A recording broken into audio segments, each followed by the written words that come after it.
दानवीर, धर्मवीर, कर्मवीर, शूरवीर। इन सबको कहा गया कि महागति के अधिकारी ये होते हैं। किसी को वीर गति मिल रही है, किसी को ब्रह्म गति मिल रही है, किसी को सदगति मिल रही है। नहीं तो दुनिया में तो भीड़ है।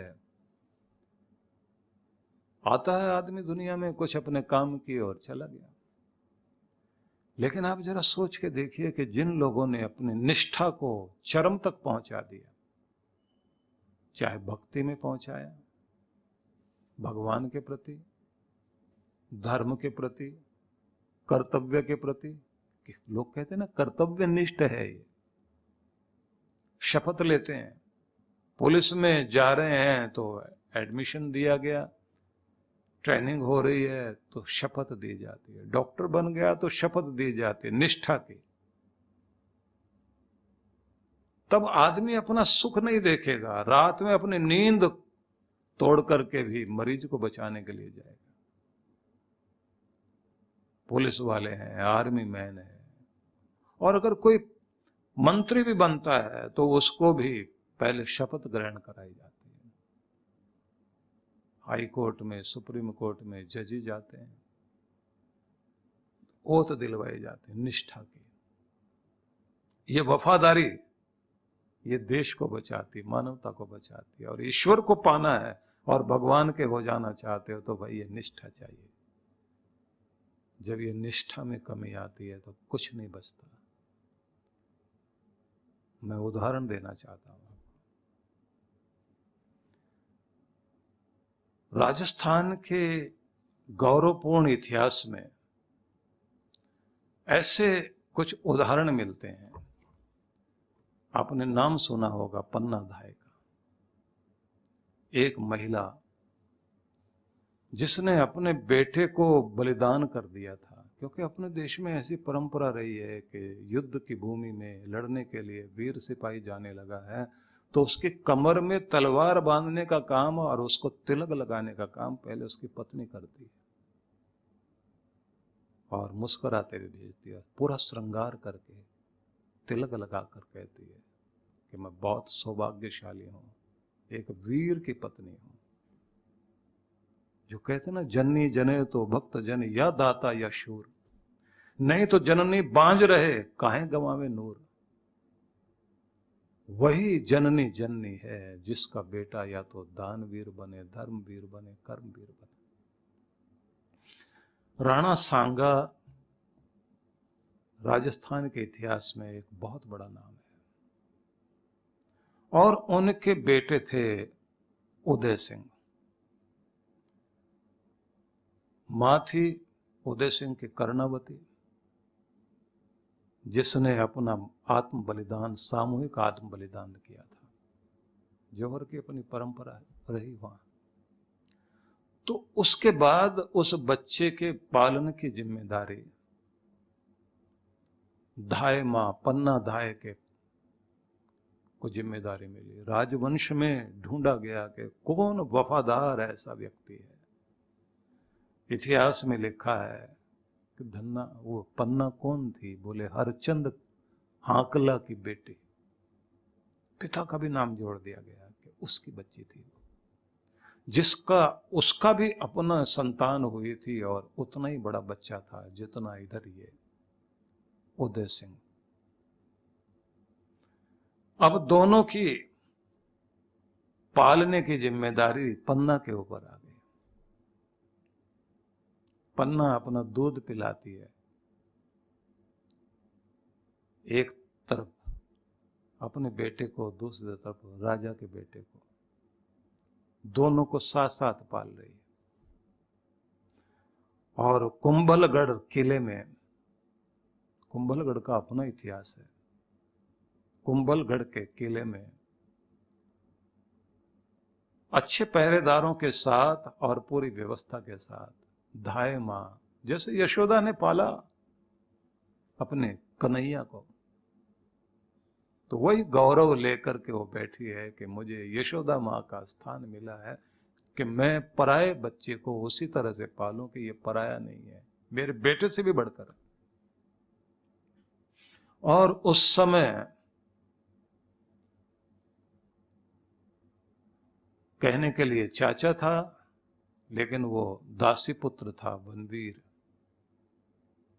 जिसने उस किले के राजा विक्रमादित्य की रात में हत्या कर दी और खुद शासक बनना चाह रहा था। और उसके बाद उसे लगा कि कहीं ऐसा ना हो बाद में उदय सिंह को राजगद्दी पर बैठा दिया जाए, उसको भी मैं मार दूं। और जैसे उसे मारने के लिए चला, अभी राजा को मार के आया, हाथ में खून से सनी तलवार है, और इधर जासूसों ने जाकर के पन्ना धाय को खबर दे दी कि कुंवर उदय सिंह को मारने के लिए बनवीर चल पड़ा है, हाथ में तलवार लिए आ रहा है। और इसने इतनी जल्दी में पन्ना धाय ने उस बच्चे के, उदय सिंह के कपड़े उतारे और अपने बेटे के कपड़े पहना दिए, और अपने बेटे के को कुंवर के कपड़े पहना दिए, और उसके पलने में लेटा दिया उसको। और जैसे ही चलता हुआ अंगरक्षकों के साथ बनवीर वहां आया, हाथ में तलवार और उसमें से खून टपक रहा, और कड़कती हुई आवाज में कहा कि कहां है कुंवर उदय सिंह। बताया गया, उसने उंगली से इशारा किया, मुंह में घूंघट, मुंह पर हाथ रखा हुआ, उंगली से इशारा कर दिया अपने बच्चे की तरफ, ये है। और जिस तरह से उसने तलवार मार के उसके टुकड़े करे, एक मां अपने बच्चे की हत्या होते हुए देख रही है,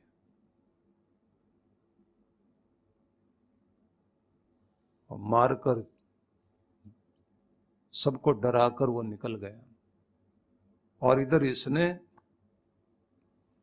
जब ये बनवीर आया था उससे पहले ही उस बच्चे को, कुंवर उदय सिंह को, एक टोकरी में रख कर के ऊपर झूठी पत्तलें रखकर अपने सबसे विश्वस्त वफादार सेवक के हाथ में टोकरी दी और कहा, राजवंश, राणा सांगा की वंश को, वंशज को सुरक्षित रखने का दायित्व हमारा, वफादारी की परीक्षा है ये, जान पर खेलना पड़ेगा लेकिन राजवंश को बचाना है। इन्हीं के कारण ये हमारा झंडा ऊंचा है, हमारी मिट्टी सुरक्षित है, जाओ लेकर के जाओ। सेवक लेके चला गया, और इधर बनवीर आया, और जब पूछा कि कहां है कुंवर उदय सिंह, तो उसने इशारा कर दिया अपने बेटे की तरफ, और उसने उसके टुकड़े कर दिए। राजस्थान की धरती पर बहुत गीत गाए जाते हैं, क्योंकि वफादारी जिनके भी खून में होती है, जिनको वफादारी निभानी आती है, उनका तो स्वागत देवता भी करते हैं। पन्नाधाई मां से निकलकर अपने उस मरे हुए बच्चे को लेकर कैसे उसका संस्कार किया, निकल के गई वहां से, फिर उस बच्चे को लिया और लेकर के भटकती रही न जाने कहां कहां। बड़ी लंबी कहानी है, और सार में मैं बता देता हूं कि बाद में फिर उस बच्चे को एक किले के किलेदार का भांजा बता करके पाला गया, और 1542 में जाकर फिर उसको राजगद्दी दी गई। लेकिन राजस्थान में जो कुछ लिखा, पंक्तियां मैं देखता हूं तो आश्चर्य होता है। लिखने वालों ने लिखा, सत्यनारायण गोयनका ने बड़ी लंबी कविता लिखी थी कि जब से धरती पर मां जन्मी और जब से मां ने बेटे जन्मे, ऐसी मिसाल कुर्बानी की देखी न गई जनजीवन में। तू पुण्यमयी, तू धर्ममयी, तू त्याग तपस्या की देवी, धरती के सब हीरे पन्ने तुझ पर वारे पन्ना देवी। तू भारत की सच्ची नारी, बलिदान चढ़ाना सिखा गई, तू स्वामी धर्म देश पर हृदय लुटाना सीख गए, धन्य है पन्नादाई। वफादारी ये होती। और ऐसे वफादार लोगों ने देश को बचाया, धर्म को बचाया, मानवता को बचाया। और उन्हीं के लिए कहा जाता है कि उनके लिए रथ आया करते हैं स्वर्ग से, देवता उनका स्वागत करते हैं। नहीं तो ऐसे लोग जो दो दो पैसे में बिक जाते हैं, ईमान बिक जाता है, जिनकी निष्ठा बिक जाती है, ऐसे कुछ जिन्होंने अपनी निष्ठा बेच दी, उन्होंने भारत को गुलाम बनाने में उनकी भूमिका बड़ी खतरनाक रही। चाहे वो मीर जाफर हो, चाहे जयचंद की भूमिका हो, बहुत गद्दार। इसलिए माना जाता है कि गद्दार से बढ़कर, विश्वासघाती से बढ़कर दुनिया में कोई पाप नहीं, और वफादारी से बढ़कर दुनिया में कोई पुण्य नहीं। इसलिए मैं ये कहना चाहता हूं कि जो वफादार बनकर परमात्मा के, चाहे वो ज्ञान योग के माध्यम से ईश्वर की तरफ चलने लगे हैं, चाहे तपस्या के माध्यम से चलने लगे हैं। आप जरा सोच के देखिए, अपने पिता की सेवा करते करते पुंडलीक ने उस वफादारी को जिस तरह से निभाया कि कृष्ण दर्शन हुए और एक तीर्थ बन गया। पंढरपुर एक तीर्थ बन गया।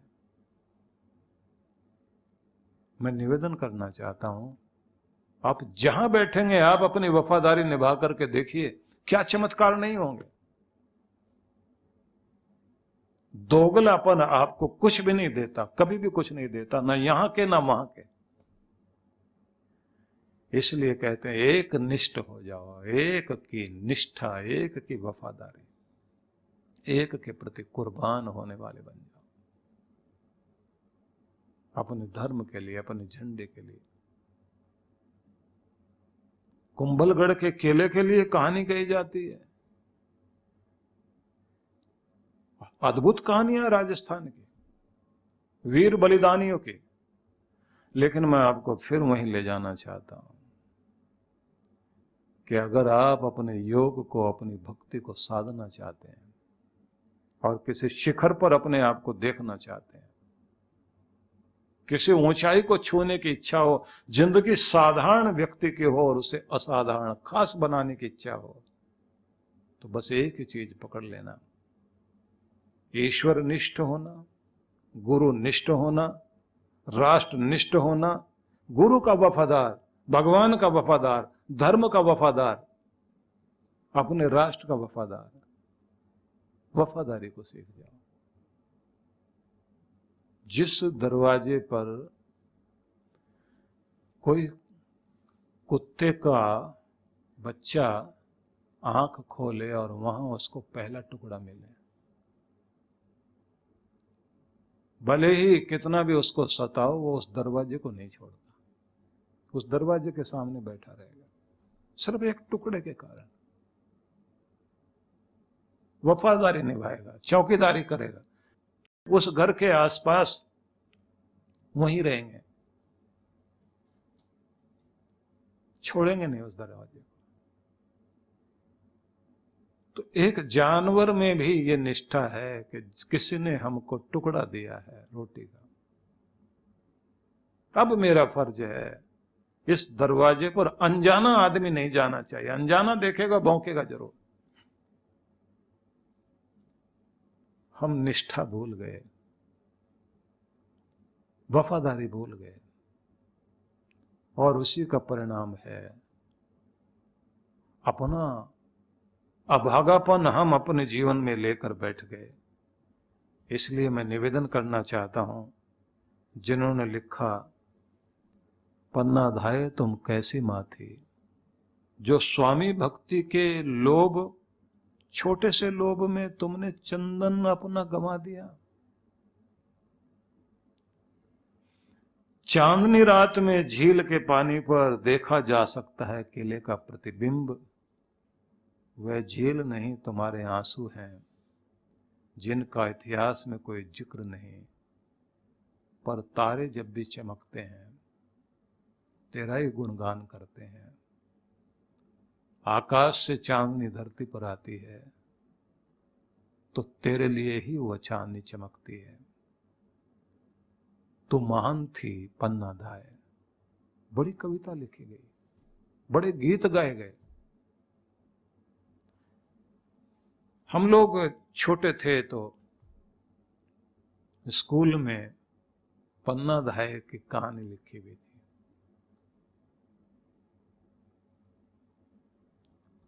उस समय हम लोग नहीं समझते थे कि ये बलिदान क्या था।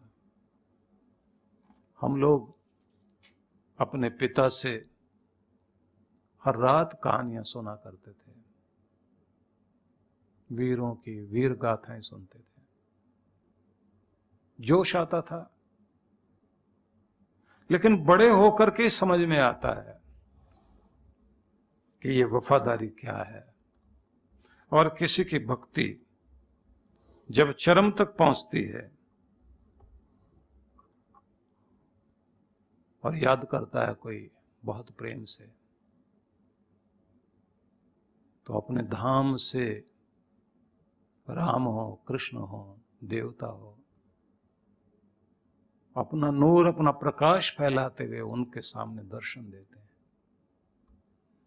इसलिए मैं ये निवेदन करूंगा, अपने उस श्रद्धा को, भक्ति को, प्रेम को बढ़ाइए। जीवन यानी निरंतर दौड़ भाग, तनाव, शारीरिक व मानसिक थकान। कुछ सुकून के पल हम सबको चाहिए। ऐसा सुकून जो हमें ताकत, स्फूर्ति और आंतरिक शांति से भर दे। ध्यान यानी मेडिटेशन एक ऐसा माध्यम है जिसके द्वारा मन को चैन, शांति और सुकून मिलता है। और अगर ये ध्यान प्रकृति की गोद में किसी सुरम्य और शीतल स्थान पर हो तो क्या कहने। आइए परम पूज्य सुधांशु जी महाराज और आदरणीय डॉक्टर अर्चिका दीदी के शुभ नेतृत्व में सीखें ध्यान की कुछ अद्भुत विधियां, जो न सिर्फ शरीर को शक्ति प्रदान करेंगी बल्कि आंतरिक शांति से भर देंगी। एक सुंदर अवसर है 5 दिवसीय ध्यान शिविरों में भाग लेने का, जिनका आयोजन 19 से 29 मई तक होगा, और साथ ही 16 दिवसीय लघु चंद्रायण तप में भाग लेने का, जिसका आयोजन 31 मई से 14 जून तक होगा। इन शिविरों की अनूठी बात है कि इसमें प्रमुख ध्यान की विधियां तो होंगी ही, जैसे प्राणायाम, स्वास्थ्यप्रद ध्यान, कुंडलिनी ध्यान, चक्र ध्यान, पिरामिड ध्यान, पंचकर्मा, विभिन्न यौगिक क्रियाएं इत्यादि। साथ ही साधकों को मंगल यात्रा, पूर्णिमा दर्शन, प्राकृतिक चिकित्सा के साथ साथ दर्शनीय स्थलों के भ्रमण का भी अवसर मिलेगा। सबसे खास बात यह है कि साधक मनाली के एक अत्यंत खूबसूरत रिजॉर्ट में निवास करते हुए इन सब कार्यक्रमों में हिस्सा ले सकते हैं।